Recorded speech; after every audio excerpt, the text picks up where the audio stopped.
প্ৰায় 400 কোটিতকৈ অধিক টকা বিভিন্ন প্ৰাইভেট হস্পিটেল বা হস্পিটেলবিলাকত চৰকাৰে দিব লগা আছে।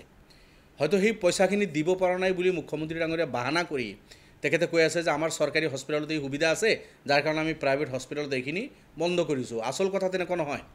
চৰকাৰী হস্পিটেলবিলাকত আপুনি চাব ব্যৱস্থাপনা কেনেকুৱা, কিমান ভিৰ। এতিয়া যদি সৰ্বসাধাৰণ যিখিনি পেচেণ্ট মানুহ সেইখিনি গোটেই অপাৰেশ্যনৰ কাৰণে ট্ৰিটমেণ্টৰ কাৰণে চৰকাৰী হস্পিটেল মেডিকেল কলেজত যাব লগা হয়, তেখেতসকলে সেই দিল্লী এইমছৰ দৰে এমাহ লাইন লাগি থাকিব লাগিব। আৰু বহুত চিৰিয়াছ পেচেণ্ট থাকে, এদিন দুদিনো তেখেতসকলে অপেক্ষা কৰিব নোৱাৰে, 1 ঘণ্টা অপেক্ষা কৰিব নোৱাৰে, এনেকুৱা ধৰণৰ পেচেণ্ট হয়। আৰু সেই সব যদি হস্পিটেল চিভিল আৰু মেডিকেল কলেজখিনিত গৈ লাইন লগাব লগা হয়, তেতিয়াহ'লে ৰাজ্যখনৰ কি দুৰ্গতি হ'ব এই কথাটো মুখ্যমন্ত্ৰী নিজেও জানে। দীৰ্ঘদিনৰ পৰা তেখেতে স্বাস্থ্যমন্ত্ৰী আছিল, জানিও তেখেতৰ ভঁৰাল খালী 400 কোটিৰো অধিক টকা হয়তো এই নাৰ্ছিং হোমবিলাকত পে' কৰিব লাগিব। নাৰ্ছিং হোমখিনিয়ে তেখেতসকলে আয়ুষ্মান কাৰ্ডৰ কাম বন্ধ কৰি দিছিল বুলি মুখ্যমন্ত্ৰী তাৰ প্ৰতিশোধ লোৱাৰ কাৰণে আপুনি যদি আয়ুষ্মান কাৰ্ড বন্ধ কৰি সৰ্বসাধাৰণ ৰাইজক মৃত্যুৰ মুখত ঠেলি দিয়ে, এইটো দুৰ্ভাগ্যজনক কথা হ'ব। আৰু এই কেইটামান মেডিকেল কলেজ আৰু চিভিল হস্পিটেলত অসমৰ এই কোটি কোটি জনতাৰ এই চিকিৎসাখিনি সম্ভৱ নহয়। তাতে এমাহ 2 মাহ 5 মাহ লাইনত থাকিব লাগিব। এটা এক্সৰে বা আৰু কিবা এটা কৰিবলৈ হ'লেও হয়তো 10 দিন 20 দিন পিছত ECG কৰিব লগা হ'লে লাইন নাম্বাৰ আহিব। এইবিলাক অবাস্তৱ কথা মুখ্যমন্ত্ৰী ডাঙৰীয়াই ষ্টাডি নকৰাকৈ, বুজ নলোৱাকৈ তেখেতে ভঁৰাল তেখেতৰ খালী হোৱাৰ কাৰণে এই সব কাম তেখেতে কৰি আছে। গতিকে দুটা কথা, এটা হ'ল বিভিন্ন পৰীক্ষা নিৰীক্ষাৰ পৰা আৰম্ভ কৰি চৰকাৰী হস্পিটেলত যিটো মাচুল বৃদ্ধি কৰিছে এইটো আপুনি প্ৰত্যাহাৰ কৰক।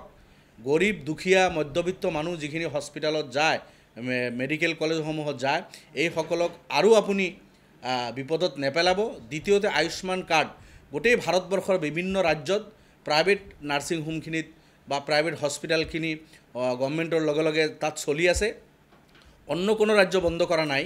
ইভেন মেঘালয়ৰ পেচেণ্ট অসমৰ আহি নাৰ্ছিং হোম, মেঘালয় আপোনালোকে জানে গোৱালপাৰা দাঁতিকাষৰীয়া গোৱালপাৰাৰ নাৰ্ছিং হোমবিলাকত আহি মেঘালয়ৰ পেচেণ্ট তেখেতসকলে আয়ুষ্মান কাৰ্ডৰ জৰিয়তে এই কামখিনি সব চিকিৎসা তেখেতসকল হৈ আছে। কিন্তু অসমৰ পেচেণ্ট অসমৰ নাৰ্ছিং হোমত কৰিব নোৱাৰিব। মেঘালয়ৰ পৰা পাহাৰৰ পৰা নামি আহি গোৱালপাৰাত তেখেতসকলে আয়ুষ্মান কাৰ্ড দি অপাৰেশ্যন হৈ যাব, ফ্ৰী কাম হ'ব। গতিকে এই যে ভাৰতৰ বিভিন্ন ৰাজ্যত চলি আছে, অসমত মুখ্যমন্ত্ৰী বন্ধ কৰিছে, এইটো মই ভাবোঁ প্ৰবল প্ৰতিবাদ হ'ব লাগে।